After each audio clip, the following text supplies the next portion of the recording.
Sampai sejauh mana kehinaan dan penderitaan akan mendorong Anda?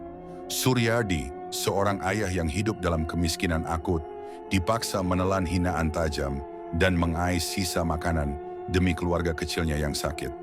Ketika harga dirinya hancur tak bersisa dan harapan telah padam, ia membuat keputusan nekat di bawah rembulan, menerima tawaran gelap. Ia tidak tahu apa yang akan terjadi, tetapi ia tahu ia takkan kembali menjadi dirinya yang dulu. Suryadi hidup dalam kemiskinan yang mencekik bersama istri, Ruqayyah, dan ketiga anaknya, Ilham, Rina, dan si bungsu Bayu yang sakit keras. Rumah mereka reot, bocor, dan pengap, sementara sarapan hanya nasi sisa semalam dengan garam. Anak-anaknya menunjukkan penderitaan mereka secara langsung. Rina merengek minta jajan, dan Ilham diejek teman-temannya karena tidak punya sepatu bola. Puncaknya, Bayu terbaring lemah dengan demam tinggi, sementara Suryadi hanya punya recehan, bahkan tak cukup untuk ongkos ke puskesmas. Ironisnya, di saat yang sama, tetangga mereka Samsuri sedang mengadakan hajatan dengan tawa riuh dan aroma masakan yang menusuk hitsung, menciptakan kontras yang menyakitkan. Suryadi hanya bisa meratapi kegagalannya sebagai kepala keluarga. Hinaan yang menghancurkan harga diri penderitaan, Suryadi semakin diperparah oleh hinaan yang ia terima di setiap langkah. Setelah seharian membungkuk di sawah juragan kaya, ia hanya dilempari upah dengan wajah masam dan cemoohan. Orang miskin kalau malas, ya wajar tetap miskin. Dalam keadaan terdesak, Suryadi memberanikan diri memohon pinjaman uang kepada Pak Mardi untuk obat Bayu, tetapi yang ia dapat hanyalah tawa keras dan ejekan di depan warga. Orang miskin gak usah banyak utang, kerja saja gak jelas, mau balikin pakai apa? Dasar pemalas. Puncaknya terjadi saat malam hajatan tiba. Dalam kondisi lapar dan putus asa, Suryadi melangkah ke keramaian. Ia disambut ejekan dan cemoohan. Warga memaksanya berjoget kaku-kaku di tengah kerumunan seperti badut. Setelah puas menertawakan, mereka mengusirnya dan menyerahkan piring berisi sisa-sisa makanan tamu. Nasi yang sudah diaduk, tulang ayam, dan bekas gigitan. Suryadi pulang dengan rasa malu, hina, dan putus asa yang semakin mengakar. Malam itu, setelah keluarganya terlelap, Suryadi pergi ke tepi sungai, menatap arus dengan niat untuk mengakhiri hidupnya. Rasa gagal dan harga diri yang hancur mendorongnya ke ambang keputusasaan. Tiba-tiba, dari balik semak muncul sosok tua renta, Mboh Warjiman. Lelaki tua itu tersenyum miring dan berkata, "Jangan bodoh, Sur. Mati tidak bisa menyelesaikan masalahmu." Mbah Warjiman dengan aura tajam dan berwibawa menawarkan jalan lain, kekayaan yang datang cepat, namun hanya bisa ditempuh oleh mereka yang berani.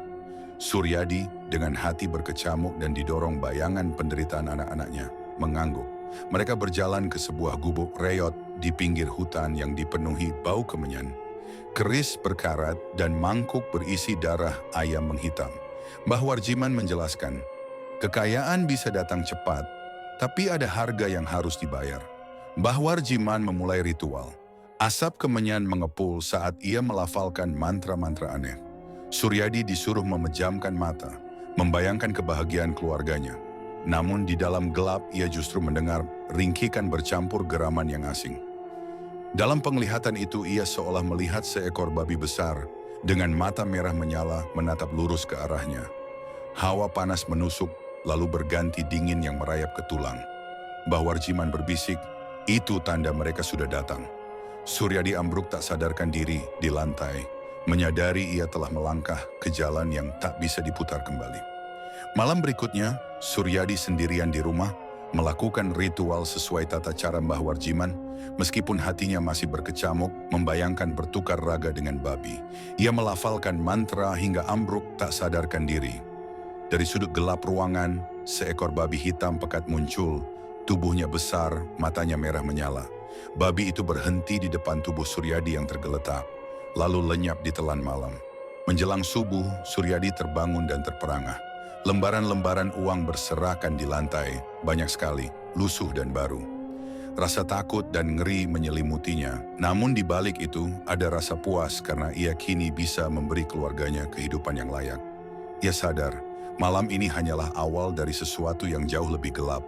Ia telah resmi menjadi babi ngepet Kebahagiaan semu dan tumbuhnya, keresahan Suryadi, rasakan dengan uang yang didapatkan secara misterius itu. Hidup Suryadi berubah drastis. Ia berbohong kepada Rukayah bahwa uang itu adalah pinjaman dari kawan lama. Hari itu, ia membelikan beras sekarung, lauk pauk segar, obat untuk Bayu, dan jajan untuk anak-anaknya. Tawaringan yang lama hilang akhirnya kembali terdengar di rumah mereka. Bulan demi bulan berlalu, dan perubahan di keluarga Suryadi semakin mencolok. Rumah reot itu diperbaiki, atapnya diganti genteng. Anak-anaknya bersekolah dengan layak dan berseragam rapi. Suryadi membuka usaha dagang kecil di pasar yang maju dengan ajaib. Modal seakan tak pernah habis. Ia pun menjadi sosok yang dihormati, bahkan rutin menyumbang ke masjid dan membantu tetangga. Namun di balik kebahagiaan Suryadi, kampung mulai dilanda keresahan. Banyak warga mengeluh uang mereka hilang secara misterius tanpa jejak.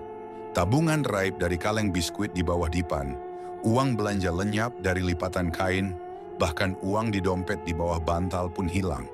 Kejadian ini bukan ulah pencuri biasa, karena tidak ada pintu atau jendela yang dirusak. Ketakutan dan kecurigaan menyebar. Warga yakin kehilangan ini adalah ulah babi ngepet, makhluk gaib yang mengisap rezeki orang lain untuk tuannya. Malam-malam, mereka mengaku melihat bayangan besar dan mendengar dengusan berat di kegelapan. Meskipun keresahan meluas, nama Suryadi tidak pernah disebut. Bagaimana mungkin mereka mencurigai sosok yang begitu dermawan dan rendah hati? Hanya Suryadi yang tahu kebenarannya. Ia berpura-pura prihatin, padahal malam-malamnya masih diwarnai ritual mengerikan. Dan setiap pagi uang hasil curian itu memenuhi rumahnya. Rasa takut perlahan terkubur oleh keserakahan yang semakin mengakar.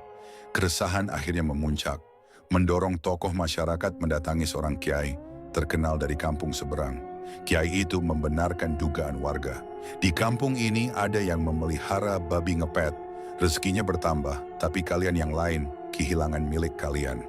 Malam berikutnya, kiai itu datang bersama santri untuk memasang pagar gaib.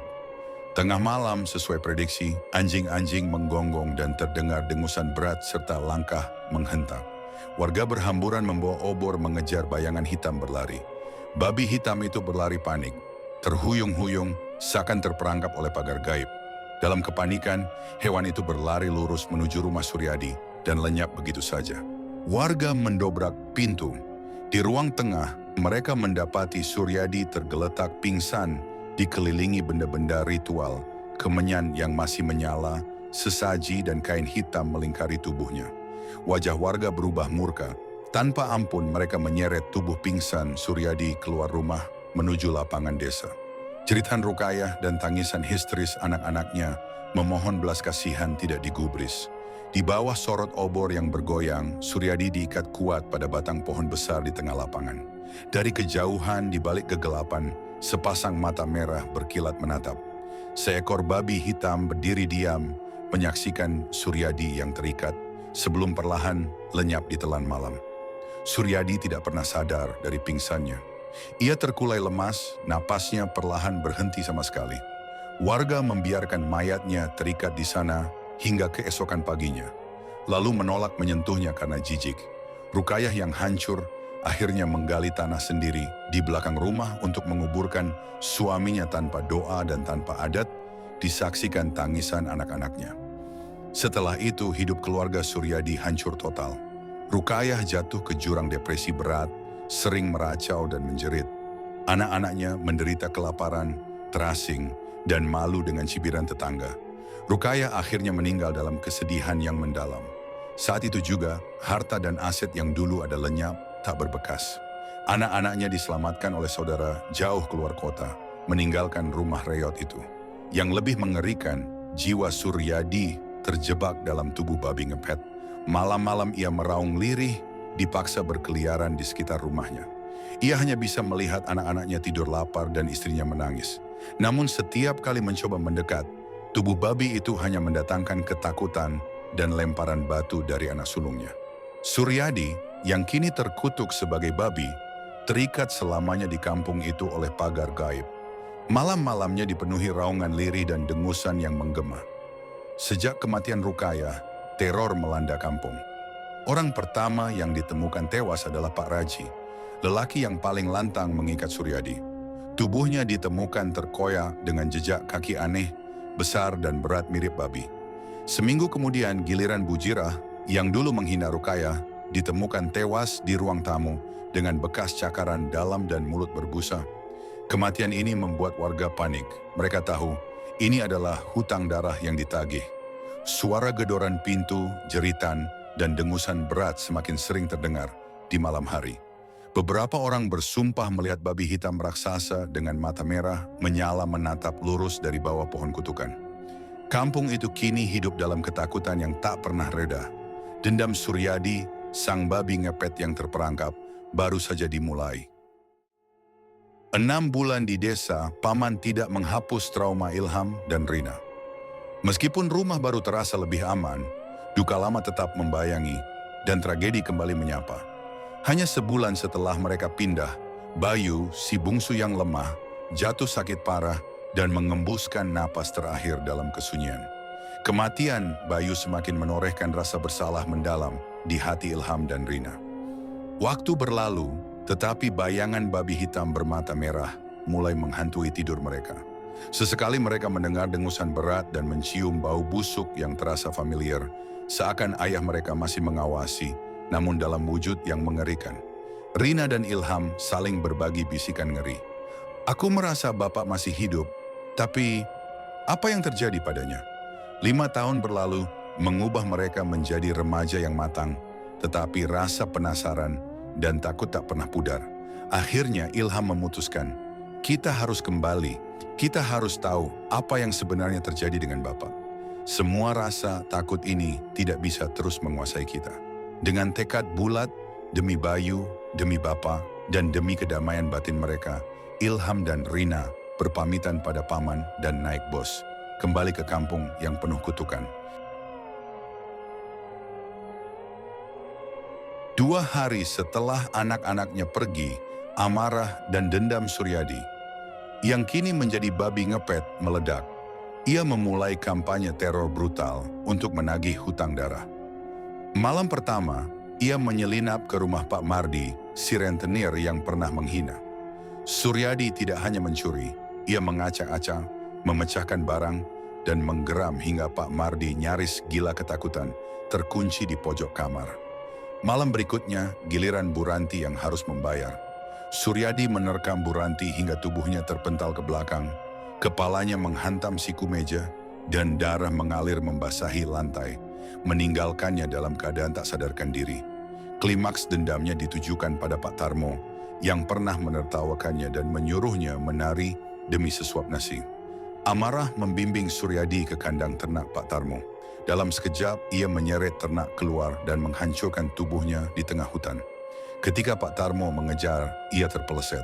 Suryadi menghampiri dan dengan mata merah membara, ia mencabik kulit dan otot Pak Tarmo dengan brutal, meninggalkan mayat yang hancur, isi perutnya terburai dan wajahnya tak lagi dikenali. Teror terus berlanjut, jendela-jendela pecah dan anak-anak terbangun dalam histeria. Adit, seorang anak yang sensitif, mengalami halusinasi parah dan akhirnya dinyatakan mengalami gangguan mental permanen. Hanya bisa mengucapkan, babi, babi, babi. Puncaknya, Karyo, warga yang paling kejam, diserang brutal oleh bayangan Suryadi yang menggandakan diri. Tubuh Karyo hancur, lengan digigit putus, dada dicabik, darah memercik, menyisakan pemandangan yang tak terlukiskan. Kampung itu porak-poranda, setiap malam adalah kiamat. Namun di balik kebrutalan dan kemenangan dendamnya, ada kekosongan yang tak mampu diisi oleh kekerasan. Setiap malam, setelah warga terdiam dalam ketakutan, Suryadi duduk sendiri di bawah pohon tua di pinggir hutan. Tubuhnya yang besar gemetar dan dengusan kasarnya terhenti, digantikan oleh kesunyian yang menusuk jiwa. Tidak ada lagi tawa anak-anak, tidak ada Rukayah yang menatap dengan senyum tipis. Hanya gelap, sunyi dan sisa jejak kehancuran yang ia tinggalkan. Bayangan anak-anaknya, Ilham dengan bola plastiknya, Rina yang merengek jajan, dan tawa Bayu yang hilang, muncul tiba-tiba di benaknya, bagai cermin yang memantulkan semua kesalahan fatalnya. Hatinya mencelos. Ia menyadari Darah yang menodai kampung ini tidak mengembalikan kebahagiaan. Ia sudah membalas dendam, tetapi rasa puas itu hanyalah fata morgana yang kering. Kesepian menggerogoti jiwanya. Setiap dengusan yang dulu membuat orang lain gemetar, kini hanya membuatnya meringis kesakitan, menahan kerinduan tak tersembuhkan akan keluarga yang telah ia korbankan. Ia mulai memahami bahwa kekerasan hanya membawa ketakutan, bukan ketenangan. Kutukan itu yang memberinya kekuatan fisik, kini menjadi penjara emosional. Ia bertanya pada dirinya sendiri, dalam hening yang menusuk, apakah dendam, kebrutalan, dan teror ini pantas dibayar dengan kehilangan keluarga dan jiwa yang hancur? Sunyi malam menelan kata-kata itu, hanya menyisakan dengusan berat dan pahitnya penyesalan. Ilham dan Rina tiba di kampung dan disambut tatapan curiga. Namun mereka berhasil memasuki rumah lama mereka yang angker. Mereka membersihkan, menata, dan mencoba membangun kembali keberanian. Di hutan, Suryadi gelisah. Naluri gelapnya berbaur dengan rasa rindu. Melihat lampu menyala di rumahnya, amarahnya meledak. Ia mengira orang asing telah menduduki rumahnya. Ia berlari menerjang, memecahkan jendela kaca, dan menerkam sosok laki-laki di ruang tengah. Cakar tajamnya menyobek dada pria itu hingga berdarah. Saat perempuan di dekatnya menjerit panik, "Ilham!" Suryadi tersentak. Suara itu, wajah itu adalah Rina, putri kecilnya. Pria yang ia lukai adalah Ilham. Amarah Suryadi sirna seketika, digantikan oleh penyesalan dan rasa sakit batin yang tak tertahankan. Dengan rintihan tertahan, ia melarikan diri, meninggalkan anak-anaknya yang ketakutan. Untuk pertama kalinya ia merasakan beban emosional manusia lagi. Ia telah menyakiti darah dagingnya sendiri. Ilham dan Rina, dengan luka fisik dan batin, pergi menemui Kyai Hidayat di desa seberang. Sementara itu, Suryadi di hutan mulai diserang penyakit kutukan. Tubuhnya kering, rambutnya rontok, dan rasa sakit menusuk tulang. Ia merangkak, mengeluarkan raungan kesakitan yang kasar, didorong oleh rindu terakhir, menuju rumah. Kyai Hidayat dan kedua anak itu telah menunggu. Kyai Hidayat berdiri tegak, memanggil nama Suryadi. Ilham dan Rina menangis melihat wujud menyedihkan ayah mereka. Kyai Hidayat mulai melantunkan ayat-ayat suci yang lantang. Suryadi meringkik hebat, tubuhnya bergetar dan terpelintir, seolah terbakar dari dalam. Setelah raungan terakhir yang memilukan, tubuh babi ngepet itu ambruk dan diam selamanya. Aura gelap lenyap, Kyai Hidayat tersenyum, sudah selesai. Ilham dan Rina akhirnya menemukan kedamaian dan penutup atas masa lalu yang menghantui. Mereka menata kembali rumah lama mereka. Perlahan, kampung yang dulu dipenuhi ketakutan mulai hangat kembali. Dengan keberanian baru dan kenangan sebagai pengingat, mereka memulai lembaran hidup baru, menyadari bahwa cinta kasih adalah penawar terbaik bagi segala kutukan.